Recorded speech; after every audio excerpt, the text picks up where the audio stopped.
What's going on, everybody? Welcome to another episode of Our Brains Hurt. Thanks a lot for hanging out.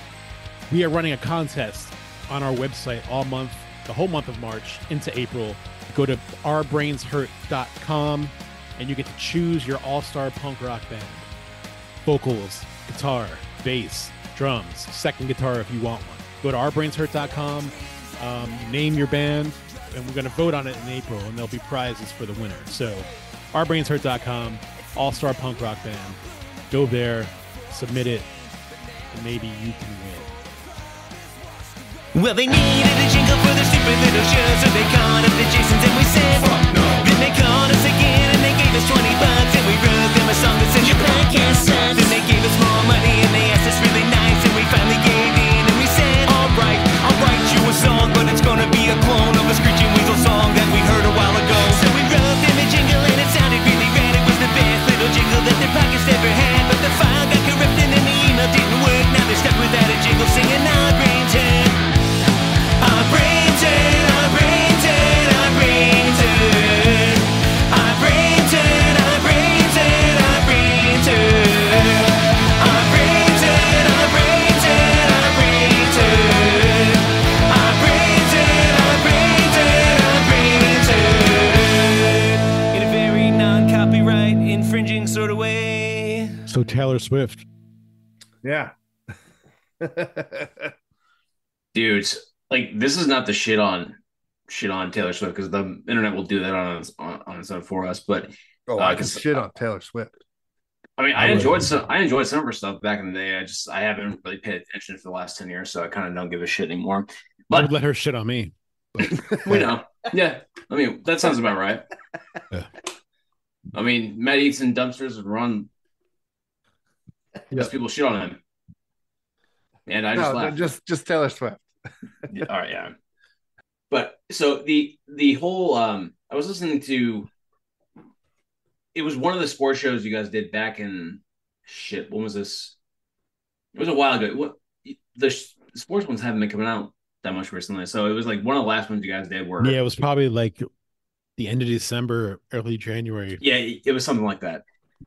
And how like her kind of showing up to the Super Bowl, or I'm sorry, to the games has been like rustling everybody's jimmies, and it just seems like people are kind of taking it to a places it doesn't need to go. And I'm only saying that because, like, if you have paid attention to politics at all in the last 20-ish years, I mean, celebrities endorse people for presidential elections, like all the time. All the time. This is not like new. This is not new to anybody. Even if you pay like a mild degree of attention, like one that I paid attention to was like in 2008 when Obama was running against, was it John McCain? John McCain, yeah. Yeah.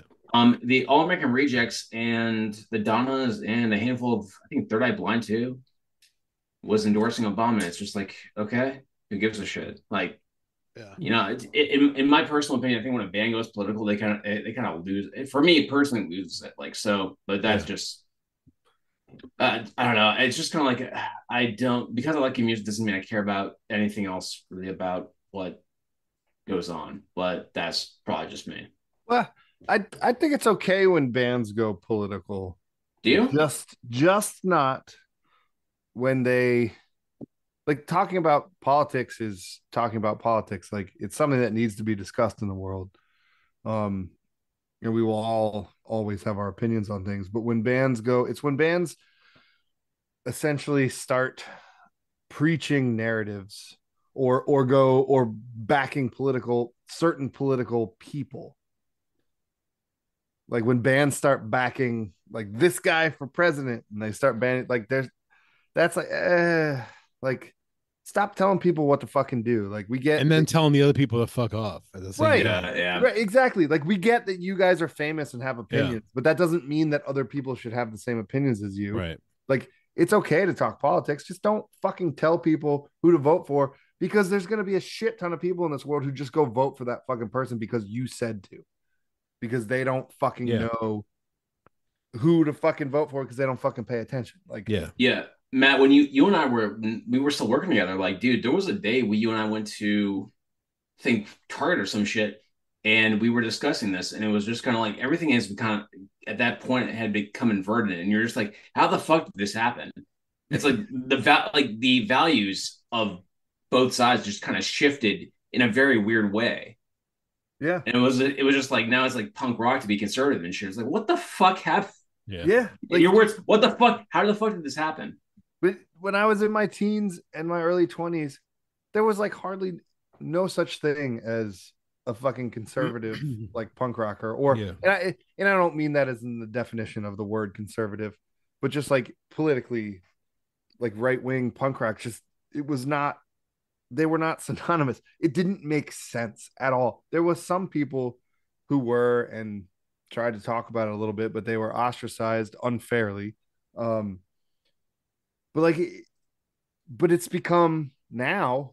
I mean, fucking not even 20 years later, like there's a massive Yo, punk rock like right wing movement, and I don't mean that as That's in because the left has become the party of censorship yeah, it's not over even the past really few like a years. punk rock yeah, right wing movement. It's just people whose ideas now are socially aligned with right wing movements are considered right wing. Then that's fucking weird. That yeah. is fucking weird. It is weird. Like so, like in this tells you how up to date my musical tastes are. So like in Berlin, Flyleaf, I think Hawk Nelson, Paramore to an extent. I like Flyleaf, by the way. I enjoy Flyleaf too. Um, but these were bands that were like I guess commercially Christian or had Christian values Yes. and were open about it, but weren't in your face. Like it was Yeah. clear, like if you had listened to the lyrics, here and there, you can kind of pick it out. Amberlin probably was probably more so. It was more evident with some of their lyrics. Slick Shoes is another Um, rock band. Yeah. yeah, and I mean it was there, but it wasn't like overt. Like they weren't, as far as I'm aware, they weren't like in your face about it. And these are more mainstream bands too, which Yeah, you would think probably would be a little more in your face about it. But you're right. I don't think any of those bands preached. Maybe Paramore. Some people from Paramore may have preached during a certain little eras bit, of the but not like I wouldn't say within the last like 10-ish years. yeah, probably not. So these were bands that were had a clear. I'm not going to speak for. I'm not going to put words in anybody's mouth, but it just seems like if you are typically in just from my education or lack of it, that if you're a if you align yourself religiously, that you're gonna be like just by association put into a certain political alignment. Is that a fair thing for a fair assessment for me to make? Yes. Yeah. Yeah. Okay. But you also don't really have. But then you also have people that are so differently aligned values that they're part of the same religious that have the same religious values, but are also very differently politically aligned. Um, Yeah. but it seems like with in terms of the music that it was not in your face. Like I wouldn't say it was in your face, but if you were to have like conversations, you could probably get into a deep philosophical conversation about say the origins of God, or if the Bible still has value in like a contemporary culture or things like that. I get exactly what you're saying. It's weird too because I don't know if I've ever felt any band has ever like politically onslaughted me with their music, like lyrically. Yeah. Aside from maybe you know the Christian bands that they play at church that actually are that. But nobody listens to that. They're not in the mainstream, so Yeah. it's neither here nor there. But like, Wasn't POD kind of like that? I can't honestly recall. I It's don't been know. such a I don't know. fucking long time. I've heard rumors, uh, but I don't really know because I was never into POD enough to actually look into anything like that. Or Switchfoot. Switchfoot was one of those bands that got mainstream success, but it didn't seem like they were in your face about it. Yeah, I like, and again, I don't think I've ever been felt onslaughted by lyrically by any band. Now, their banter in between songs is a different story. Playing true. live, Yep. I definitely have felt onslaughted by certain bands here and there over time in that fashion, which, you know, to a lot of people translates to that band as preaching, which I get, and the adverse of that as well. I definitely know there's been onslaughts of bands, especially in punk rock, that have in between songs really pushed back against religious people and told anybody who's religious to go fuck themselves. And you know, it is what it is. I but to all that, the point of all that being that there's been this like prerogative shift of what is left and what is right, whether religion plays into it or not. It exists because there is a lot of fucking people, especially in the punk rock world right now, who believe in certain things, who were looked at as very left 20 years ago, and right now are looked at as right. And they haven't changed their stance on anything one little bit. Yeah, it's just... I know because I've been grouped into that crowd, which is just so fucking weird to me because I'm like, I have no place within conservatism or right wing, unless you want to talk about the definition of the word conservatism. And then, yeah, sure, I conserve things here and there. Yeah, and you and I have been also placed in that camp when we worked together. If you recall, it's weird, been it's been weird as shit. It's so fucking weird, and like I don't understand how more people don't see that, because that's a real thing that has happened completely, and people on both sides kind of are looking at the middle right now as fucking turncoats almost because of it, which is, or at least people on the left, but maybe that's just like the neoliberals who have no idea how to. Yeah, it's a weird thing to navigate. Ron, what are your thoughts? I don't know. I think it's changing. I think like a lot of people were, up until about a year ago, were very like woke by kind of being scared of not being woke. You know what I'm saying? Yeah. yeah. Fucking groupthink. Hey, that's a thing. It's a thing. It's totally understandable. I get it. I think that's the basis of this entire fucking thing is groupthink. Yeah. People being intellectually bullied into thinking a certain fucking way politically. And it is weird because over the past couple decades, things have shifted. So, I consider myself like a classical liberal or a libertarian. I was a liberal when liberals cared about freedom of speech and same. Yeah, and things like that. And now, you have liberals setting up literal ministry of truth type of, what the shit? That happened. Yeah, it happened. And it was what the shit? It happened. Please tell me more about this. The Ministry of Truth? The first what was it actually please called? This is news to me. Let's hear it. Okay. So first of all, everybody should read 1984. I'll find I think that book is a piece of shit, by the way. Like I get Orson Welles, but I read that book and I'm just like, this is I don't know how this book was popular. What don't you like about it? I thought it was at the point at when I read it.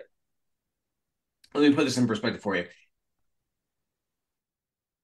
I was on a dystopian kick in my early 20s. Mm-hmm. So this is fresh off of reading Henry David Thoreau. Okay. I think I had read most of his stuff. And then I had, at the same time, when I read 1984, I also read most of Ayn Rand's major works. So The Fountainhead, Atlas Shrugged. I read Anthem in high school. That was required reading. Anthem is probably her best. I think Anthem is her best. And it's also a blueprint for her other work. So if you read Anthem, you could essentially not read the other works and still get the full effect. And then I was a big fan of Fahrenheit 451. I thought I did a better job. Okay. Just in my opinion. Yeah. But I get what Orwell was going for. I just didn't think that it just didn't do it for me the way that Fahrenheit 451 did. Okay. Gotcha. Yeah. I mean, I loved 1984, and I think it's a very important book. I think people should read it. And no, they should absolutely read it. I just don't think it's yeah. It's more the context of the book versus how well of a piece of literature. Yeah, or you should watch V for Vendetta. Dude, that fucking movie was amazing. So if you read the actual, so there's a graphic novel that it was based off of. Yeah, I have that. Yeah, V is crazy, like fucking insane, and they didn't really convey that in the movie. I haven't read that. So the graphic novel, it's funny because I hung out with my friend Dylan about 5 or 6 days ago, and he just gave me the graphic novel to read. So I haven't read it yet, but I've seen V for Vendetta like 17 times at least. Dude, it's one of my favorite movies of all time. Great fucking movie. No, it's a great movie, and read the book, and it'll give you a different, because just not novels in the way that they're written give more expose as to what the characters are experiencing, but you really get a feel for how V was experiencing things from effects from the camp. Yeah.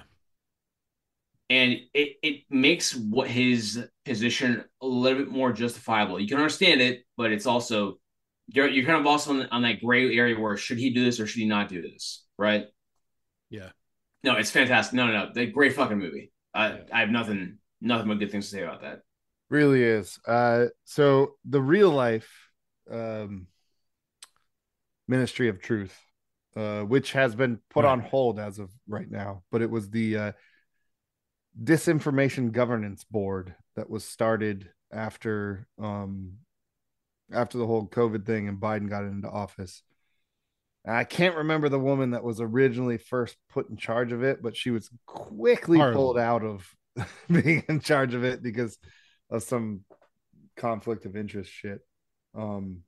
But yeah, the Disinformation Governance Board. It is literally the Ministry of Truth, or at least it was. Is this a United States government thing, or is this like a United Nations thing? No, this is the United States government thing. This is a thing that after Biden and Harris got into office, they put into place. Yeah. It was literally the Ministry of Truth. So many people were like, fuck this shit, that it got canceled before it really like became a thing. It's so much so that like I pull it up online. Here's the thing that pops up about it when I typed in Biden's Ministry of Truth. It says the Biden administration Disinformation Governance Board, also known as the Ministry of Truth, has been put on hold due to criticism from civil liberties and human rights groups, Republicans, and far-right influencers. Yeah. Of course, they had to add the last two fucking things. Yeah, what's crazy? I'm sorry, man. I didn't mean to interrupt you, but what's crazy about that is that V for Vendetta. So just as just a interesting commentary historically, because that movie came out in 2000. I was a senior in high school. 2006 is when that movie came out. It was a commentary on the Bush administration at that time, which is I just kind of find it interesting. Yeah. Yeah. Yeah, the V for Vendetta. Yeah. Yeah. So we've gotten rid of our Ministry of Truth somehow. But we have very short-lived. Very short-lived, but we did have one. It's been put on hold though. Yeah. I'll tell you what's not on hold though are these fucking conspiracies, because there's a shit ton of them about Taylor Swift. And just to give you a point of reference, this is from Vanity Fair, so clearly a reputable source. This is from October of 2016. Okay, so as far as the Travis Kelce thing goes, it wouldn't, for anybody listening, it shouldn't necessarily become as a surprise if she decides to promote or some one candidate over another really politically. That just doesn't that shouldn't be a surprise to anybody if she promotes somebody over another. But we have such fun things as the meme I sent you guys about. She's the reincarnated leader of a satanic cult. Well, yeah, because I sent you guys a meme about that. Doesn't everybody know that? Xena LeVay? Was that her name? Oh no, her. Oh, the one. Yeah, the chick that looks exactly like Anton LaVey's wife, right? Holy shit! All right, Ron, I know you've seen these pictures. I haven't. I swear I said so. Dude, you know who Anton LaVey is, right? Yeah, I know Anton LaVey. You pay attention to our chat? Anton LaVey's fucking wife, right? They were married. Oz, right? I believe so. So all right. If they weren't married, whatever, it doesn't matter. I mean, they were Anton LaVey's partner. They were boinking for sure. Yeah, they were. Ron, did you just eat more Palmer's chocolate? No, I mean pretzels. Okay, all right. Yeah, Matt, there was a moment you missed where he ate another corn, one of those fucking Halloween Palmer's chocolates. Holy shit, she looks just like his wife. Dude. All right. Yeah, it bears a straight resemblance to Xena Shrek. Some pictures are the high more priestess of convincing the than Church others. of Satan in 1985. From 1985 to 1990. Naturally, that led people to wonder if Swift was actually the reincarnated Shrek. This is highly unlikely, given that Shrek is still alive. She's still reportedly working in Berlin as an artist and magician. Or take your pick, living life as a trade her soul for the devil. International pop star, well, we all know her. All right, whatever. Okay, that's one of them. She looks like Taylor Swift. Does she not? Exactly. Yeah. The resemblance is uncanny. So let's go as far as say they may have a common ancestor. Okay, fine. All right, that's possible. The pictures realm from. Yeah, that could definitely be her. To holy fuck, that's her. Mm-hmm. So like, it depends on the angle, but holy fuck, that's her. And her 80s fucking hair. You know what? Yeah, it's just another example of time travelers. I'm just saying. Yeah. So Vanity Fair has 15 of these things. I don't think we're gonna go through all these, but we'll I'll read them a letter if we want to go into them. We'll just do that. So her open letter to Apple was planned in advance with the company. It was in the form of a Tumblr post, so I don't know how far we want to go with that. She only carries empty purses. This is, I don't know. Empty? Empty? Is that what you said? She only carries empty purses? Yeah. And this was, this isn't Taylor Swift. This is Anton LaVey's. Nope. No, this is a Taylor Swift thing. This is a Taylor Swift thing. She only carries empty purses. Yep. Does she have a song called Empty Purses? Because I feel like she should. I can write it for you, Taylor. I'm probably better at writing songs than you are. Hey, I put my money on you. Lyrically, at least. She might get me musically. If you suddenly get a call from an unknown number and it happens to be one of her like producers or influencers or whatever the fuck they're calling them these days, yeah, let us know, because that would be fucking hilarious.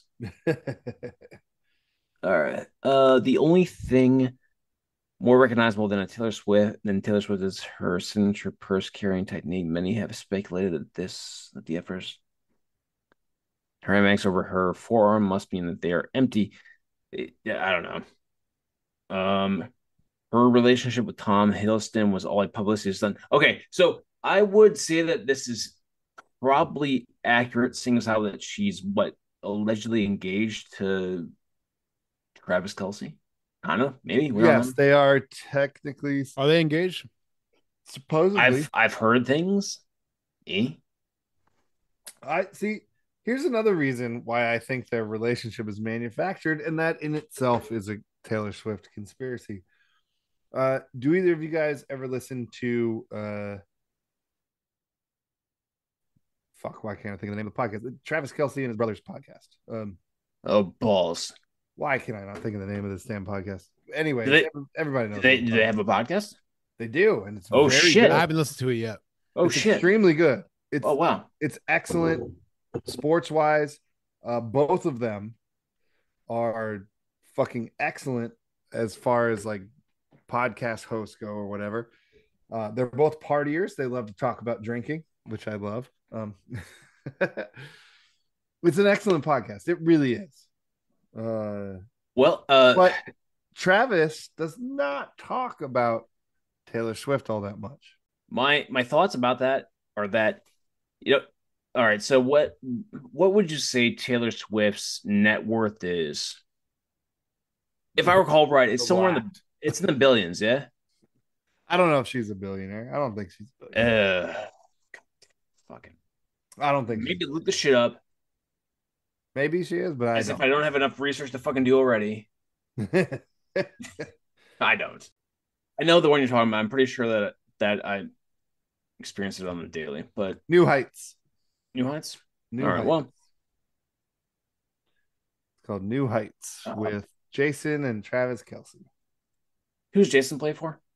Well, he just retired, but he was the center for the Eagles. Oh. And they just had Reminds me of the Glennon brothers. They just had Saquon Barkley on.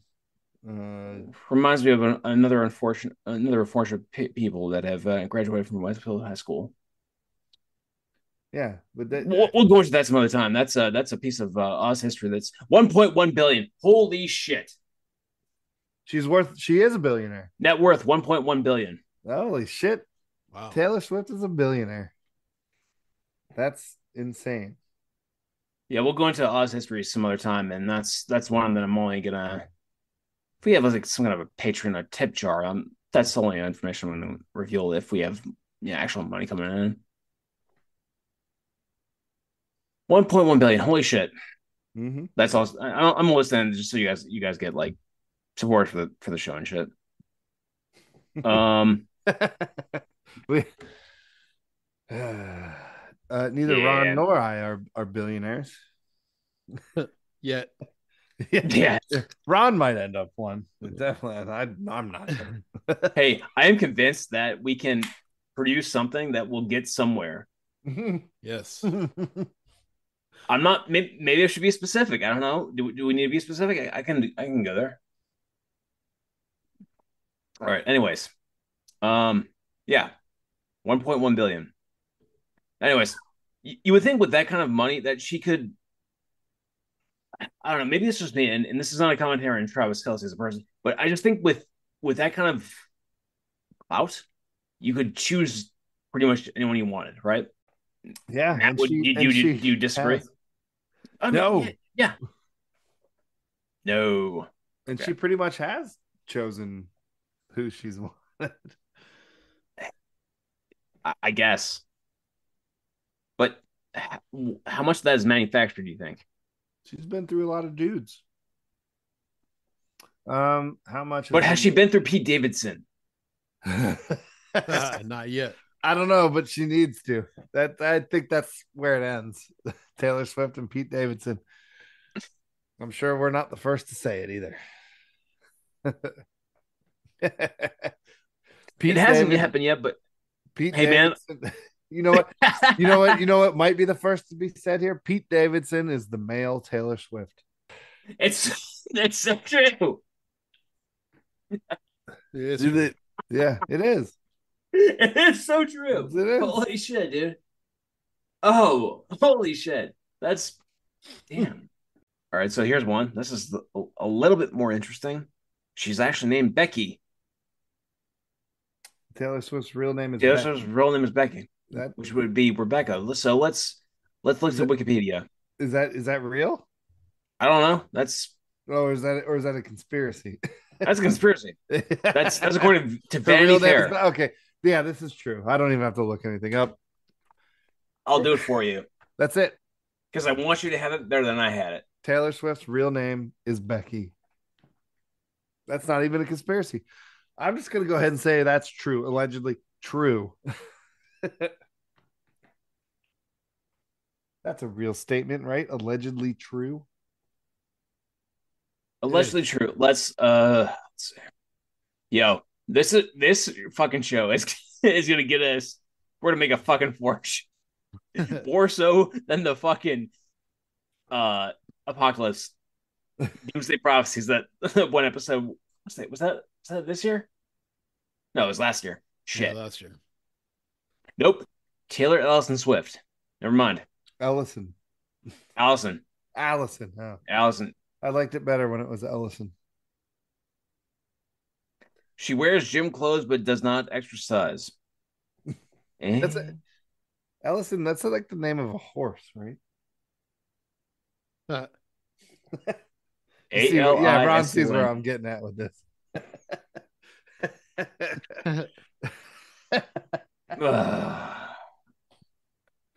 I don't get where you're going with this, so fill me in. No, nothing. Just oh no, it's something. You already made it a thing, so let's get on with it.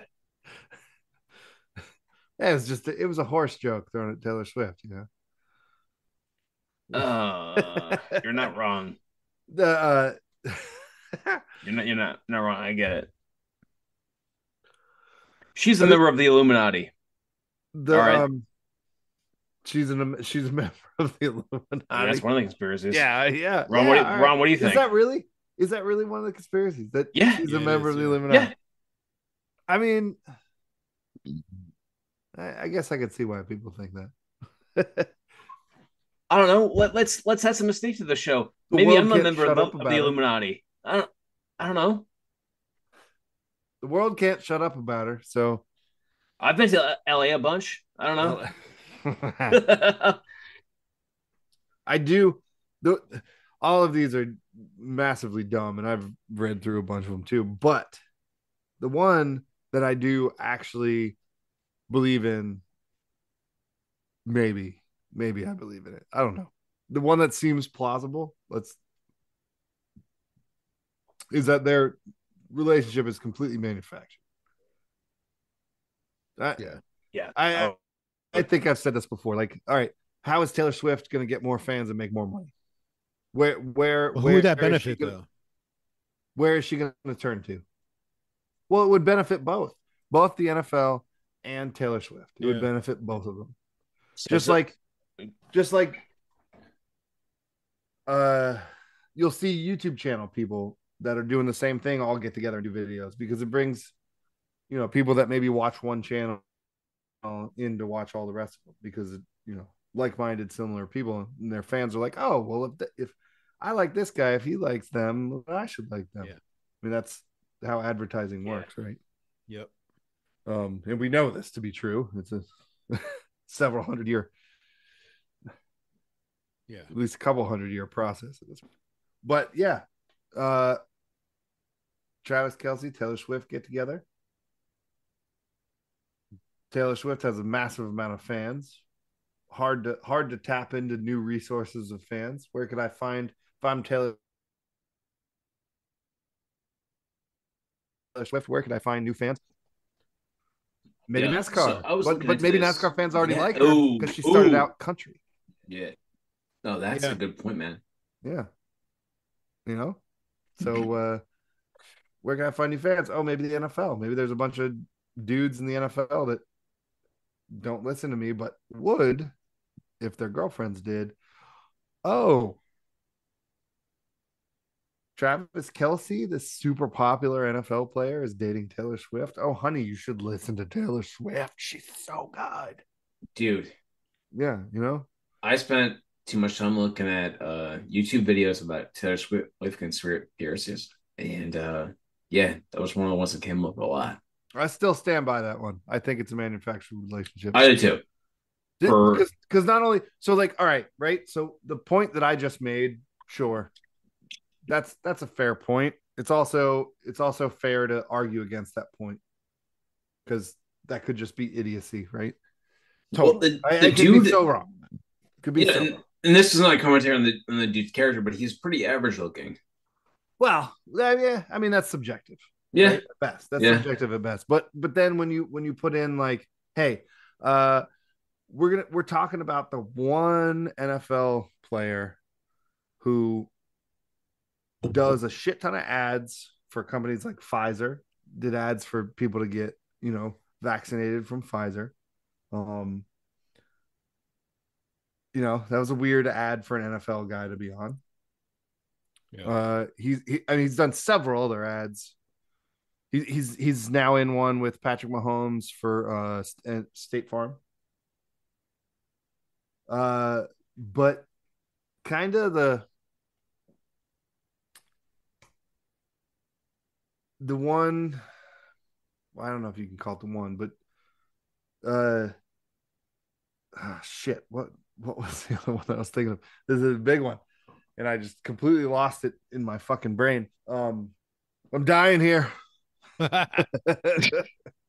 What are your thoughts, dude? I'm seeing you and you look bored as hell. I'm sorry, bro. Let's bring back in the conversation. No, I just lost my fucking train of thought like Ron did earlier. But why can I not think of the fucking main reason of this all of a sudden? It was in my fucking head.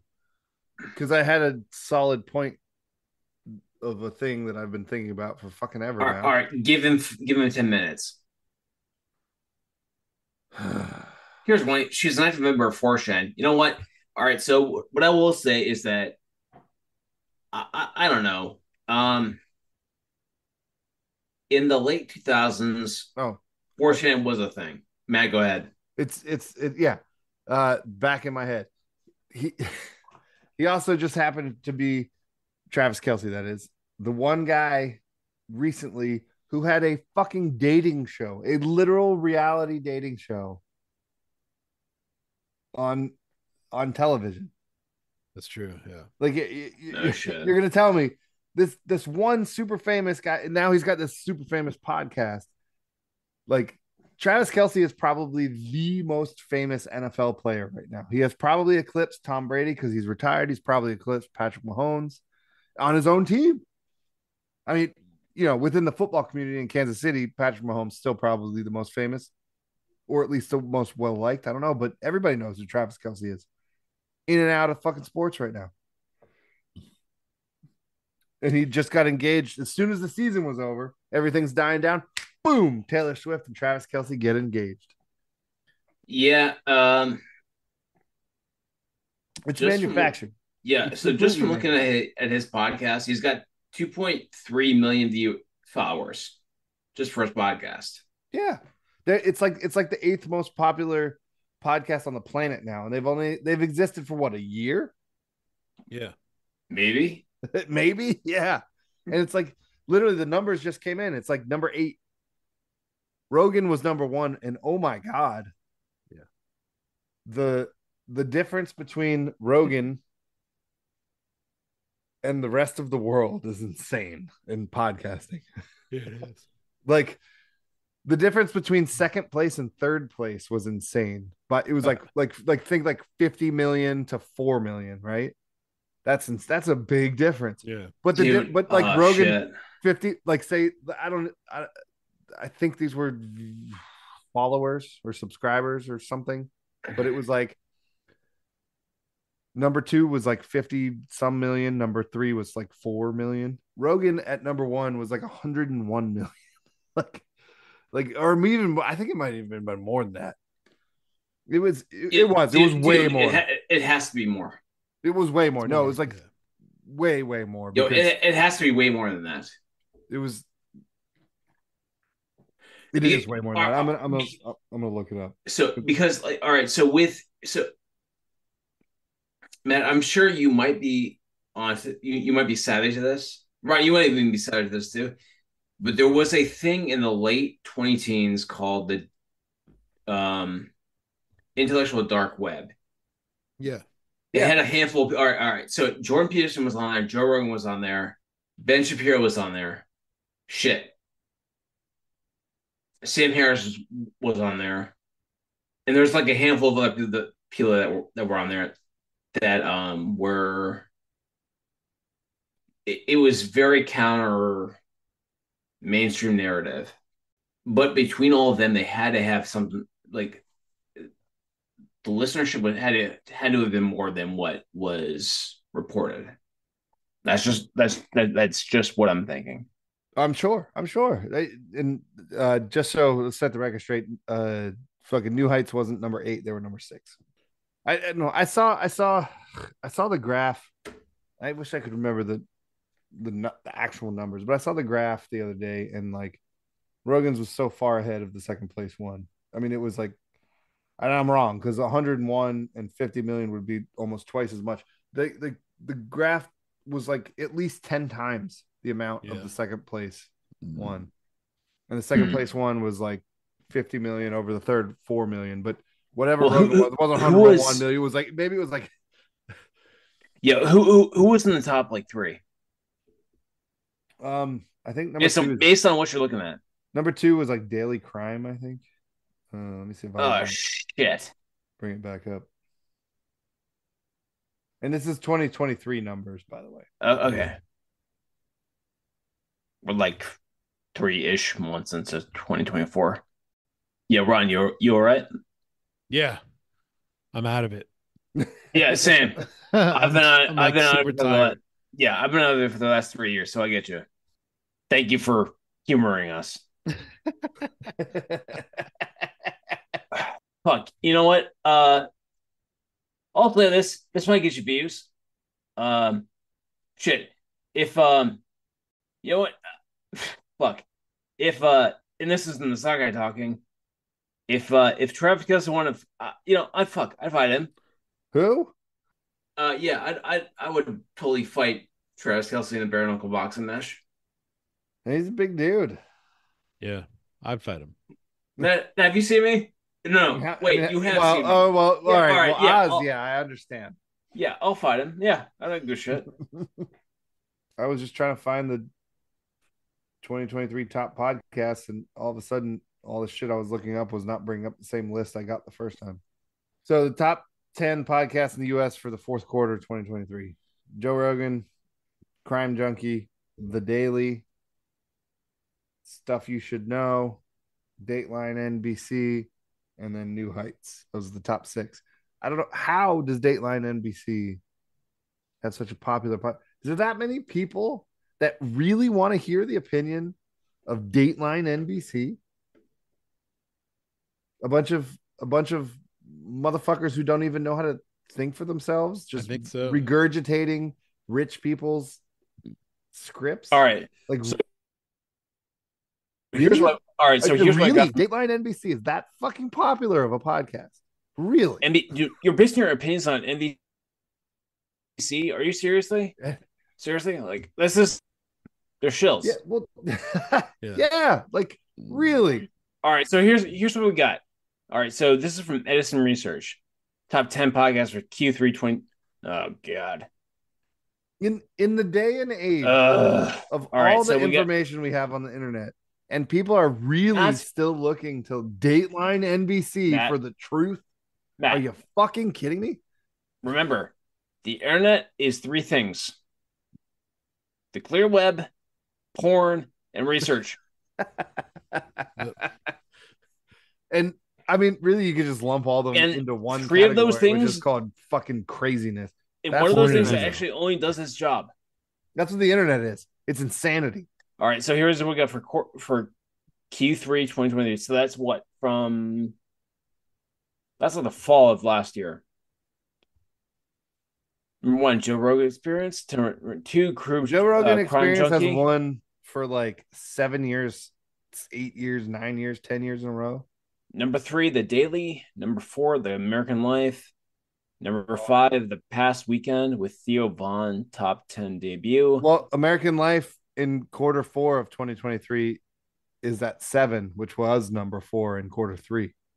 So you're looking at an old list there. I said it was the third quarter of last year.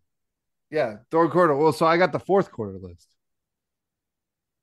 which is more updated. So we've got The American Life, The Past Weekend with Theo Von, Smartless, Call Her Daddy, Morbid, Stuff You Should Know, and Dateline NBC. I don't see us on that list. See, Dateline NBC is at number 5 in quarter 4, up from number 10, is what it even says. Maybe I need to be more specific with my searches. Quarter 4, 2023? Ron, I'm not trying to give you. I know you're probably tired of. I got the list of the top 50 here, actually. Matt, send us a movie because we'll go through this right now. Yeah. Well, I mean, all I can do is just share it with you, but I'm on my phone. So, God damn it, Matt. well, here, you're on your computer? Yeah. All right. So, the list doesn't vary that much. So we have the Joe Rogan Experience at number 1, Crime Junkie number 2, The Daily number 3, Stuff You Should Know, number 5, Daylight NBC, number 6, New Heights with Jason. Stuff they don't want you to know. No, far better than stuff you should know. No. Same company that runs that. Kelce, when we come full circle with Kelce, it's New Heights with Jason at number. Jason, they're number Travis 6 Kelce, now. Number 6. It's their top 10 debut. This American Life, the past weekend with Theo Vaughn, the Ben Shapiro show. So it went up in rankings. Smart Less, number 10. What do you have as what number is Ben Shapiro? 9. Same. All right. Well, there we have it. Yeah. This is not how I thought tonight would go. Yeah, me neither. But hey, whatever. We're all over the place tonight. Yeah. That's okay. We had some shit to get out. We did. Evidently, yeah. So yeah. Ron, I don't know if you want to put this in the show, but yeah, I would fight Travis Kelce. All right. I'll get Travis Kelce on and we'll I doubt it, but you know what? There's been a lot of stupid shit happening with bare knuckle boxing and Lethwei, which is essentially Muay Thai, which is it's a very popular martial art that has popped up. So it's called the art of 8 limbs. Lethwei takes it one step further. It's called the art of 9 limbs, where they include headbutts. So fuck it. Let's go. Let's go through Let's do it. Does anybody know who Joe Budden is? It's like it's spelled the same as Biden, but you replace the I with a U. Because number 27 in quarter 4 for most popular podcast was the Joe Budden podcast. Really? That has to be coincidence. Right? Yeah. Right below number 26 being the Dan Bongino podcast. Hell I can't. Yeah. Yeah. All right. I can't believe his podcast is that popular. But I'm going to piss myself and fall asleep. Yeah, okay. Yeah, all right. Sadly, we have it on record that I would fight Travis Kelce, so we'll see where that goes. Yeah. That's the main idea of this podcast episode. I think you'd win. I think you'd win too. I think I'd win too, for the wrong reasons. But anyways, that's the thing now. So that's a good place to end. There we go. All right, gentlemen. Happy Easter. Happy Easter, everybody. The Lord has risen. We just ruined Easter. You didn't even know it. Last year was our first ruined holiday. We just ruined your Easter again. That's right. We didn't even tell you we were going to ruin it. So if you listened all the way to the end, you're welcome. Jesus was crucified and he was buried and he came back to life in a Palmer's chocolate factory and he blew up. And that was it. Happy Zombie Jesus Day. Zombie Jesus Day. Everyone. And go fuck yourself, Palmer's chocolate.